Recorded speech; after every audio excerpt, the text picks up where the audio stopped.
जय हिंद दोस्तों।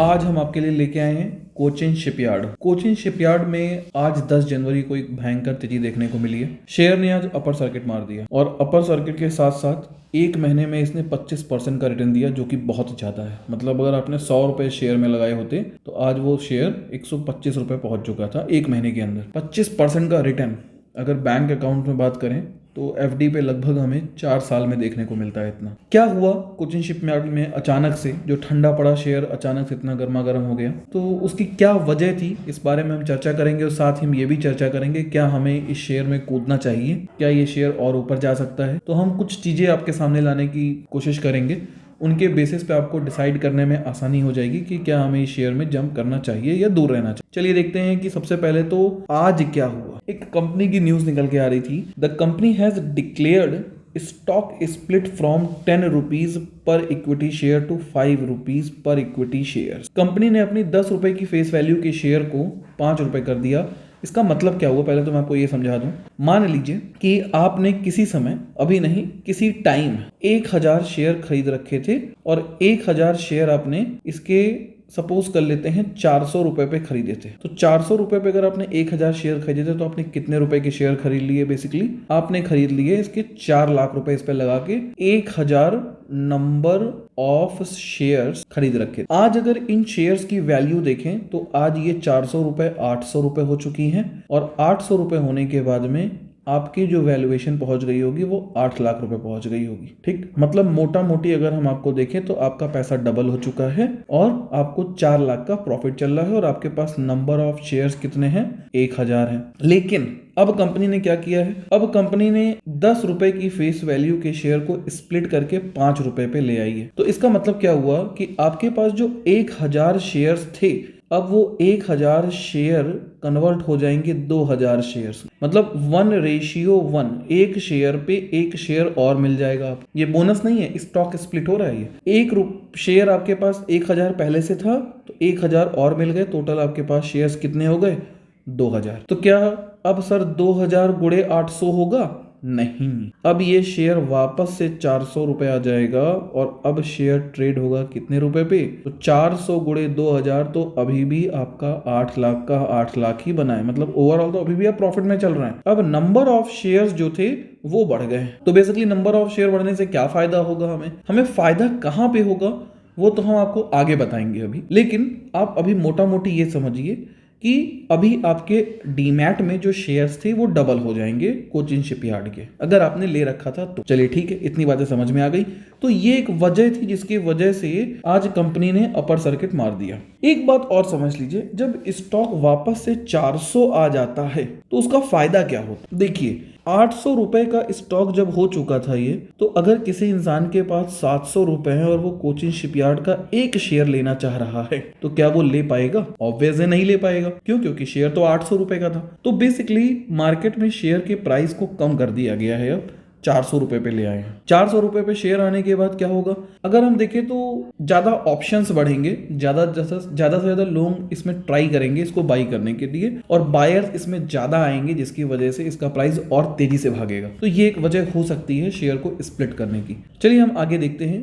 In the stock exchange filing, Shipyard said, "We wish to inform you that the company has fixed Wednesday, 10 January 2024 as a record date for the purpose of determining the eligibility of shareholders for subdivision split of one equity share of face value 10 rupees each, fully paid up into two equity shares of ₹5 each." ठीक है, तो basically एक share अब 2 share में convert हो गया है। अगर हम बात करें कंपनी करती क्या है, बेसिकली अगर हम एक इन्वेस्टर की तरह जा रहे हैं और हमें इन्वेस्ट करने की सोच रहे हैं, आप 1,00,000-2 लाख रुपए इसमें लगाने की, तो देख लेते हैं कंपनी कामकाज क्या करती है। पहले तो it is the only shipyard in the India with the ship building capacity up to, basically ये शिप बिल्डिंग का काम करती हैं। इनके हम और कामकाज की बात करें और इनका जो कामकाज है वो क्या है? It is the only yard which can repair air defence. तो एयर डिफेंस की जो शिप्स होती हैं उनको रिपेयर का काम भी हमारा कोचिन शिपयार्ड देखता है। It has at its credited of securing 3 major orders from ONGC for repair of 2 mobile offshore drilling units and 1 jack up rig. Basically इनके पास 3 ऑर्डर ओएनजीसी के ऑलरेडी पड़े हुए हैं। अगर हम बात करें कंपनी के न्यू ऑर्डर्स की, तो इंडियन नेवी से इनको एक ऑर्डर मिला था, कितने का, 10,000 crore from Indian navy to building next generation missile vessel. तो बेसिकली इनको एक मिसाइल वेसल बनाने का 10,000 करोड़ का 2021 फरवरी में ऑर्डर मिला था, जो कि कंटिन्यू अभी चल रहा है। तो बेसिकली इस कंपनी का जो कामकाज है शिप बनाने का है, उनको रिपेयर करने का कामकाज है, मिसाइल ड्रिलिंग, ओएनजीसी के ड्रिलिंग यूनिट्स हैं उनको ठीक करने का काम है। अगर इस कंपनी के प्रॉफिट की बात करें, क्या कंपनी प्रॉफिट बना रही है, तो आप ध्यान से देखिए कंपनी की जो सेल्स हैं, अगर हम पिछले कुछ सालों की बात करें, 2019 से उठाते हैं हम लोग, 2019 में कंपनी ने 2,966 करोड़ की सेल की। तो ओवरऑल इनका एक्सपेंस हुआ, उसके बाद जो इनका नेट प्रॉफिट निकल के आया, तो नेट प्रॉफिट निकल के आया 481 करोड़ का। फिर मंथ ईयर वाइज ईयर देखें तो फिर उसके बाद 638 करोड़, फिर 610, 587, 334, इस बार निकल के आया है 334 करोड़। इन्होंने मार्च के फाइनल ईयर में अपना प्रॉफिट दिखाया है। लेकिन अगर हम मार्च में सेल्स की बात करें तो सेल्स भी इनकी कुछ कम होती हुई दिखाई दी है ईयर टू ईयर रिजल्ट में। अगर हम देखें, अगर हम बात करें बैलेंस शीट की, तो बैलेंस शीट में जो हमें सबसे ज्यादा देखने वाला सेक्शन है वो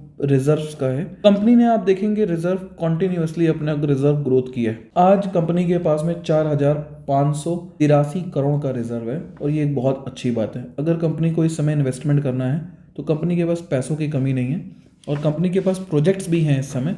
तो ओवरऑल देखा जाए तो कंपनी में कामकाज तो अच्छा चल रहा है। लेकिन इसी के साथ साथ बोरोइंग भी इनकी बढ़ गई है, 583 करोड़ की बोरोइंग है। कंपनी के इंटरेस्ट की बात करें, 42 करोड़ का इनका इंटरेस्ट, कंपनी ने इस साल 42 करोड़ रुपए का इंटरेस्ट पे किया है, मतलब बोरोइंग है कंपनी में। और कंपनी की बोरोइंग हमको कितनी दिखा रहा है, 5,083। अगर मार्च के हिसाब से देखें तो 567 करोड़ रुपीस की इनके पास अभी भी बोरोइंग। चलिए आगे कैश फ्लो एक्टिविटी की बात करते हैं। मार्च के रिजल्ट के हिसाब से नेट कैश फ्लो कंपनी का पॉजिटिव में चल रहा है और ये एक बहुत अच्छा साइन है, क्योंकि अगर नेट कैश फ्लो कंपनी का नेगेटिव में चलेगा मतलब पैसा ज्यादा बाहर गया है, अंदर आया नहीं है। और ओवरऑल देखा जाए तो कैश फ्रॉम ऑपरेटिंग एक्टिविटी में कंपनी के पास कंपनी को चलाने के लिए 2,051 करोड़ रुपए पड़े हुए हैं। ये बहुत अच्छी खबर है। इन्वेस्टमेंट में इन्होंने 226 करोड़ रुपए इन्वेस्ट कर रखे हैं, फाइनेंशियल एक्टिविटी में इन्होंने इन्वेस्ट कर रखे हैं। तो देखा जाए तो कंपनी के पास अभी भी कैश की कोई कमी नहीं है। कंपनी ने इधर भी जितने भी प्रोजेक्ट लिए हैं उसको अच्छे तरीके से कर सकती है। अगर हम बात करें इस कंपनी के प्रमोटर्स की, तो देखिए प्रमोटर्स में 72.86% ये प्रेसिडेंट ऑफ इंडिया है। भारत सरकार की कंपनी है, एक तरह की पीएसयू कंपनी है ये। इसमें एक चीज जो इंपॉर्टेंट है, जो देखनी चाहिए हम लोगों को, वो है एफआईआईज की पोजीशंस। अगर हम सितंबर की बात करें, सितंबर में 3.68, फिर 6.87, इन्होंने मार्च के क्वार्टर तक अपनी पोजीशंस को इंक्रीज किया, फिर थोड़ा सा रिड्यूस किया, वापस से इंक्रीज कर रहे हैं ये। और डीआईआईज की पोजीशंस को देखें तो डीआईआईज हालांकि इसमें इंटरेस्ट रेट कम होते हुए दिखाई दे रहे हैं, तो देखा जाए डीआईआईज इसको छोड़ रहे हैं करंट में। और पब्लिक में शेयर होल्डिंग्स ऑटोमेटिक बढ़ रही है क्योंकि डीआईआईज इस कंपनी को छोड़ रहे हैं। ये एक गलत साइन है, क्योंकि अगर हमारे भारत के इन्वेस्टर्स इस कंपनी को छोड़ रहे हैं तो हमें इससे दूर रहना चाहिए अभी फिलहाल के लिए। लेकिन एक प्लस न्यूज भी है इस कंपनी में, क्या कि ये डिविडेंड पेइंग अच्छी है। अगर देखा जाए 2023 में ही 7, 3, 10, 8, 18 रुपए का डिविडेंड पे कर दिया। अगर 2022 की बात करें तो 7, 3, 10, 7, 17.75 का डिविडेंड पे किया है। नीचे बात करें 2021 में तो 6, 4, 10, 2, 12.50 का डिविडेंड। तो कंपनी डिविडेंड कंटिन्यूअसली पे कर रही है, ये बहुत बढ़िया खबर है। अब यहाँ पे प्रॉब्लम क्या आएगी, जो स्प्लिट हुआ था उसके बारे में देखते हैं। ध्यान से देखिएगा, कंपनी का जो डिविडेंड मिलता है वो 10 रुपए की फेस वैल्यू के हिसाब से मिलता था। 80% दिया, 10 का 80% हो गया कितना रुपीस, 120 कैंसिल हो गए,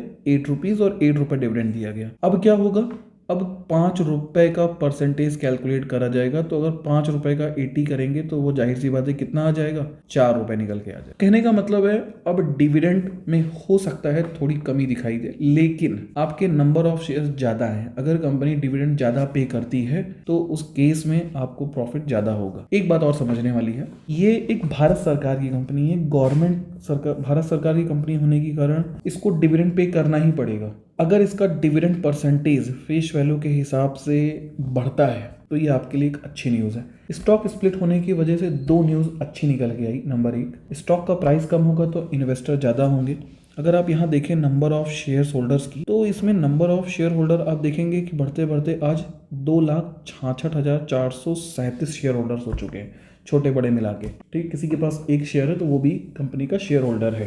तो देखा जाए कंपनी में लोगों की डिमांड, मतलब लोगों का इंटरेस्ट तो बढ़ा है, लेकिन साथ ही साथ हम कह सकते हैं कि DIIs ने अपना इंटरेस्ट कम किया है इस कंपनी के साथ में। कंपनी डिविडेंड पेइंग तो है, लेकिन जो इसकी वैल्यू है 400 रुपये और 800 रुपये पहुँच चुकी है, ये इसके कामकाज को उतना ज़्यादा जस्टिफाई नहीं कर रही है। अगर हम कंपनी के सेल्स को देखें तो कंपनी की सेल्स कुछ बहुत ज़्यादा है नहीं, 2,330 करोड़ के आसपास की जो सेल इनकी दिखा रहा है, तो ये इतनी नहीं है कि इसकी वैल्यूएशन इतनी ज़्यादा पहुंच जाए। तो इसलिए हमें अभी इस कंपनी से मेरे पॉइंट ऑफ व्यू से थोड़ा दूर रहिए, वेट कीजिए। अगर ये कंपनी आपको 400 के बाद ये देखते हैं कहाँ तक मिल जाती है अपने को, अगर ये 250-300 पे मिलता है तो आप इस पर एक बार दिमाग लगा सकते हैं। अभी के लिए हो सकता है इस तेज़ी के बाद थोड़ी सी गिरावट देखने को मिले, तो क्या मतलब है आपका पैसा फंस जाए। वेट कीजिए, जब ये आपको थोड़े नीचे के भाव पे मिले तो इसको बाई कीजिए। 400 रुपये इसका फेयर प्राइस नहीं लग रहा है कहीं से भी, थोड़ा वेट करना ही आई थिंक ठीक रहेगा। आपको ये वीडियो कैसा लगा? अगर आपके लिए ये यूज़फुल रहा तो प्लीज़ लाइक कीजिएगा वीडियो को और कमेंट कीजिएगा अगर आपको कोई डाउट है तो। Thank you.